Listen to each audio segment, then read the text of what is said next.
ನಮಸ್ಕಾರ ವೀಕ್ಷಕರೇ, proactive path Kannada ಚಾನಲ್ಗೆ ನಿಮ್ಮೆಲ್ಲರಿಗೂ ಸ್ವಾಗತ. ನೀವು ಪ್ರತಿದಿನ ನಿದ್ರೆಗೆ ಹೋಗುವ ಮೊದಲು ಶ್ರೀ ಕೃಷ್ಣನ ಧ್ವನಿಯನ್ನು ಕೇಳಿದರೆ ಅದು ನಿಮ್ಮ ಜೀವನವನ್ನು ಸಂಪೂರ್ಣವಾಗಿ ಬದಲಾಯಿಸಬಹುದು. ಇಂದು ನಿಮ್ಮ ಜೀವನದಲ್ಲಿ ಬೆಳಕು ಹರಡುವಂತಹ ಕೃಷ್ಣನ ಪವಿತ್ರ ಸಂದೇಶವನ್ನು ಕೇಳೋಣ. ಶ್ರೀ ಕೃಷ್ಣ ಹೇಳುತ್ತಾರೆ, ಆಲಸ್ಯವೆಂದರೆ ಬಡತನದ ಮೊದಲ ಗೆಳತಿ. ಅದನ್ನು ಕೊಂಡಾಡುವವನು ಯಶಸ್ಸಿನಿಂದ ದೂರವಿರುವನು.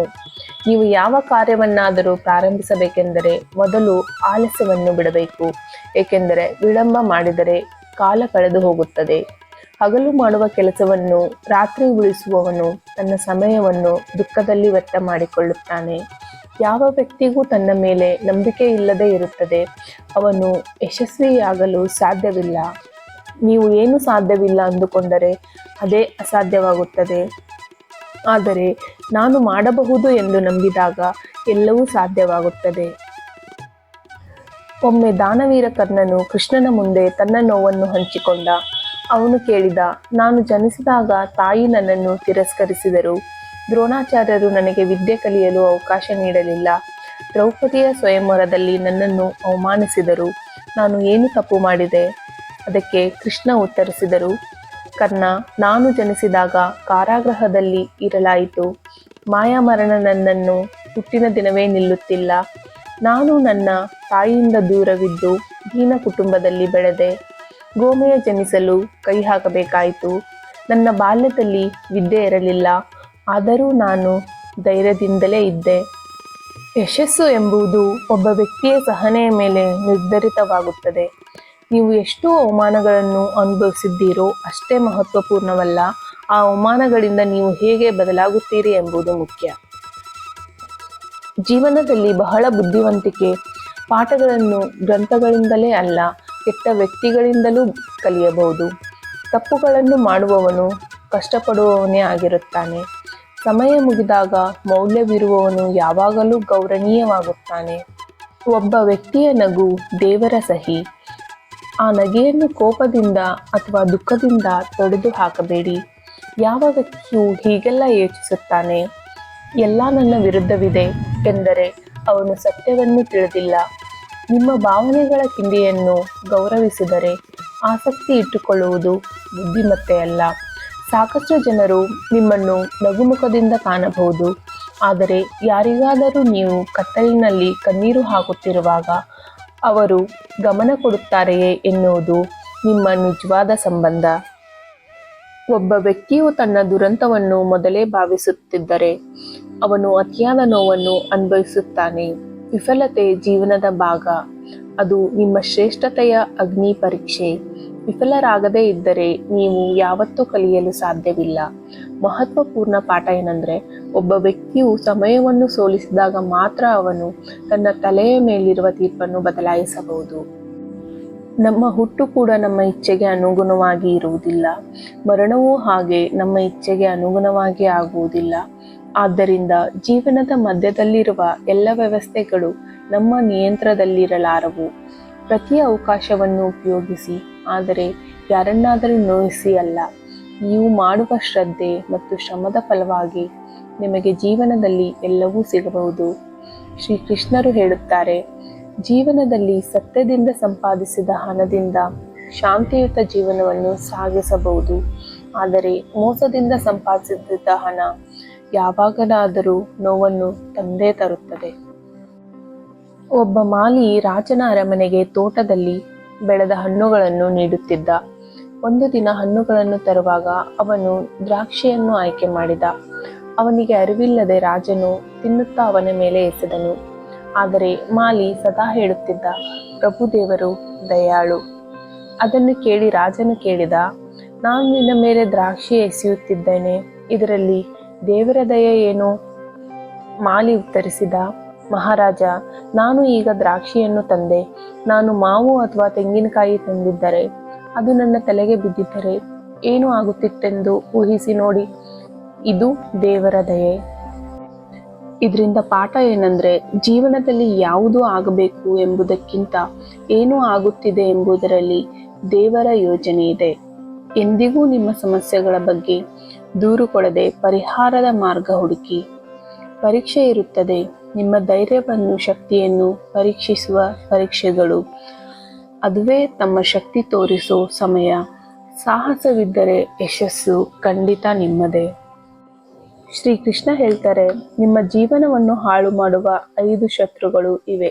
ಏನಂದ್ರೆ ಮಲಗು, ಕೋಪ, ಭಯ, ಆಯಾಸ ಮತ್ತು ವಿಳಂಬ. ನಿಮ್ಮ ಮಾತುಗಳು ಎಷ್ಟು ಅರ್ಥಪೂರ್ಣವೋ ಅದಕ್ಕಿಂತ ಕೇಳುವವರ ಮನಸ್ಸು ಹೇಗಿದೆ ಎಂಬುದು ಮುಖ್ಯ. ಹೀಗಾಗಿ ಎಲ್ಲರೊಂದಿಗೆ ಮಾತುಕತೆ ಮಾಡುವ ಮುನ್ನ ಗಮನವಿರಲಿ. ನಿಜವಾದ ಸಂಬಂಧಗಳು ಮಾತುಗಳಲ್ಲಿ ಇಲ್ಲ, ಅದು ನಿಶಬ್ದತೆಯಲ್ಲಿಯೂ ಅರಿಯಬೇಕು. ನಿಮ್ಮ ಹೃದಯದ ಮಾತು ಹೇಳುವ ಧೈರ್ಯವಿರಲಿ. ಇತರರ ಹೃದಯದ ಮಾತು ತಿಳಿಯುವ ಬುದ್ಧಿವಂತಿಕೆಯನ್ನು ಹೊಂದಿರಿ. ಒಬ್ಬ ಸತ್ಯವಂತನು ಎಂದಿಗೂ ಜನಪ್ರಿಯನಾಗುವುದಿಲ್ಲ, ಆದರೆ ಅವನ ಶ್ರದ್ಧೆ ಇಡೀ ಜಗತ್ತಿಗೆ ಮಾದರಿಯಾಗುತ್ತದೆ. ಸ್ನೇಹ ಪ್ರೀತಿಯಂತೆ ಕಾಣಬೇಕು, ಬೇಡಿಕೆ ಹೋಲಿಕೆಗೆ ಅರ್ಥವಿಲ್ಲ. ಯಾವುದೇ ಸಂಬಂಧದಲ್ಲಿ ನಿಜವಾದ ಪ್ರೀತಿ ಎಂದರೆ ಪ್ರೀತಿಗಿಂತ ವಿಶ್ವಾಸ, ಗೌರವ ಮತ್ತು ಸ್ಪಷ್ಟತೆಯ ಮೇಲೆ ನಿಲ್ಲಬೇಕು. ಕೂಡಲೇ ಸಂಬಂಧ ಶುರು ಮಾಡಬೇಡಿ. ಮೊದಲು ಅರ್ಥ ಮಾಡಿಕೊಳ್ಳಿ, ನಂತರ ನಂಬಿ. ಅದಕ್ಕಿಂತ ಮುಖ್ಯವಾಗಿ ನಿಮ್ಮನ್ನು ನೀವು ನಂಬುವುದನ್ನು ಕಲಿಯಿರಿ. ಒಬ್ಬ ವ್ಯಕ್ತಿ ಭವಿಷ್ಯವನ್ನು ಅವನ ವರ್ತಮಾನವನ್ನು ನೋಡಿ ನಿರ್ಧರಿಸಬೇಡಿ. ಕಾಲಕ್ಕೆ ಎಷ್ಟು ಶಕ್ತಿ ಇದೆ ಎಂದರೆ ಅದು ಬಡವನನ್ನು ರಾಜನನ್ನಾಗಿ ಮಾಡಬಲ್ಲದು. ಹೆಮ್ಮೆಯ ಹೆಜ್ಜೆ ಹೆಚ್ಚು ಶಬ್ದ ಮಾಡುತ್ತದೆ, ಆದರೆ ಪ್ರಾಮಾಣಿಕತನದ ಹೆಜ್ಜೆ ಶಾಂತವಾಗಿ ಸಾಗುತ್ತದೆ. ಯಾವ ವ್ಯಕ್ತಿಯು ಇತರರ ನೋವನ್ನು ನೋಡಿ ನೋವು ಅನುಭವಿಸುತ್ತಾನೋ ಅವನಲ್ಲೇ ದೇವರು ನೆಲೆಗೊಳ್ಳುವನು. ಮನಸ್ಸು ಸ್ವಚ್ಛವಾಗಿದ್ದರೆ ದೇವರು ದೂರವಿಲ್ಲ. ನಿಮ್ಮ ಮಾತುಗಳ ಮೌಲ್ಯ ಇಲ್ಲದ ಸ್ಥಳಗಳಲ್ಲಿ ಮೌನವೇ ಶ್ರೇಷ್ಠ. ಎಷ್ಟೇ ಅಲ್ಲ, ಕೋಪದಲ್ಲಿ ಮಾತನಾಡಬೇಡಿ. ಏಕೆಂದರೆ ಕೋಪದಲ್ಲಿ ನಾವು ಅರ್ಥವಿಲ್ಲದ ಮಾತುಗಳನ್ನು ಹೇಳಿಬಿಡುತ್ತೇವೆ. ಆ ಮಾತುಗಳ ಗಾಯ ಬಹುಮಾನವಾಗಿ ಹೆಚ್ಚು ತೀವ್ರವಾಗಿರುತ್ತವೆ. ನಿಮ್ಮ ಜ್ಞಾನವನ್ನು ಎಲ್ಲರ ಮುಂದೆ ಪ್ರದರ್ಶಿಸಬೇಕೆಂದು ತೋರಿಸಿಕೊಳ್ಳಬೇಡಿ. ಜ್ಞಾನ ಶ್ರದ್ಧೆಯಲ್ಲಿ ಪ್ರತಿಬಿಂಬಿಸುತ್ತದೆ, ಅಹಂಕಾರದಲ್ಲಿ ಅಲ್ಲ. ಶ್ರೀಕೃಷ್ಣ ಹೇಳ್ತಾರೆ, ಅತಿಯಾದ ನಿರೀಕ್ಷೆಗಳು ನೋವಿನ ಮೂಲ. ಯಾರಿಂದಲಾದರೂ ಹೆಚ್ಚು ನಿರೀಕ್ಷೆ ಇಟ್ಟರೆ ಹೆಚ್ಚು ನೋವಾಗುವುದು ಖಚಿತ. ಒಬ್ಬ ವ್ಯಕ್ತಿಯು ತನ್ನ ಎಲ್ಲ ನೋವನ್ನು ಆನಂದದ ಮುಖವಾಡದ ಹಿಂದೆ ಮುಚ್ಚಿಕೊಂಡಿದ್ದಾನೆ ಎಂದರೆ ಅವನ ಬಲಿಶಾಲಿಯತ್ವವನ್ನು ಅರ್ಥ ಮಾಡಿಕೊಳ್ಳಿ. ಕನ್ನಡದಲ್ಲಿ ಒಂದು ಗಾದೆ ಇದೆ, ಏನಂದರೆ ಬಾಯಲ್ಲಿ ಬೆಣ್ಣೆ ಮನಸ್ಸಿನಲ್ಲಿ ವಿಷ. ಅಂಥವರಿಂದ ದೂರವಿರಿ. ಪ್ರೀತಿಯ ನಾಟಕ ನಿಜವಾದ ಸಂಬಂಧವಲ್ಲ.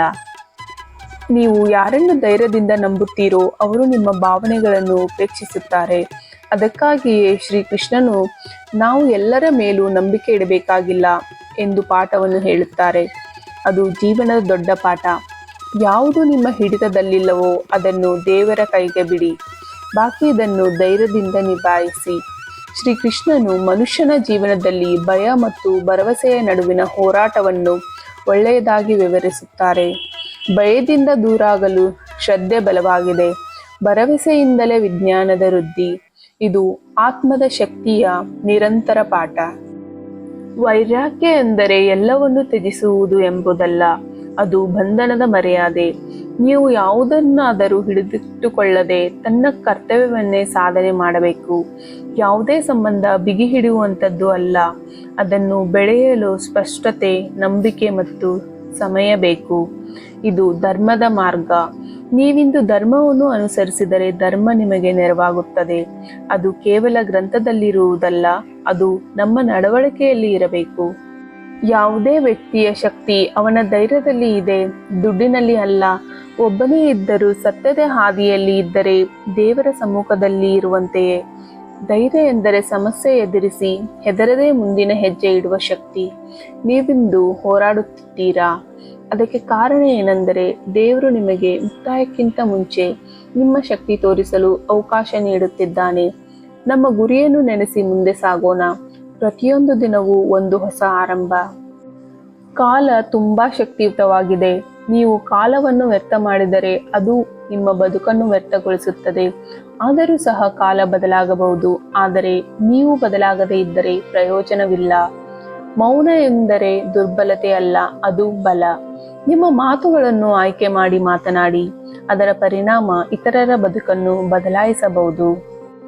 ಶ್ರೀ ಕೃಷ್ಣನು ಗೀತೆಯಲ್ಲಿ ಹೇಳುತ್ತಾರೆ, ನೀನು ಕೇವಲ ನಿನ್ನ ಕರ್ತವ್ಯವನ್ನು ಮಾಡು, ಫಲದ ಬಗ್ಗೆ ಚಿಂತೆ ಬಿಡು. ಇದು ಜೀವನದ ಪವಿತ್ರ ಉಪದೇಶ. ನಾವು ಕೇವಲ ನಮ್ಮ ಶ್ರಮವನ್ನು ನಿರಂತರವಾಗಿ ಹಾಕಿದರೆ ಫಲ ತಾನಾಗಿಯೇ ಬರುತ್ತದೆ. ನೀವು ಮರದ ಛಾಯೆಯಲ್ಲಿ ಕುಳಿತುಕೊಳ್ಳುವುದು ಆ ಕೊಡುಗೆ ಮಾಡಿದವನ ಶ್ರಮದ ಫಲ. ಅದಕ್ಕಾಗಿಯೇ ನಿಮ್ಮ ಶ್ರಮವು ಯಾರಿಗೋ ನೆರವಾಗಲಿದೆ ಎಂಬ ನಂಬಿಕೆ ಇಟ್ಟು ಕೆಲಸ ಮಾಡಿ.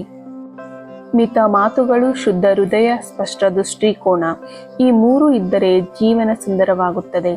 ಅವಮಾನವನ್ನು ಸಹ ಹೃದಯದಿಂದ ನಗೆಯಲ್ಲಿ ತಾಳಬೇಕಾಗುತ್ತದೆ.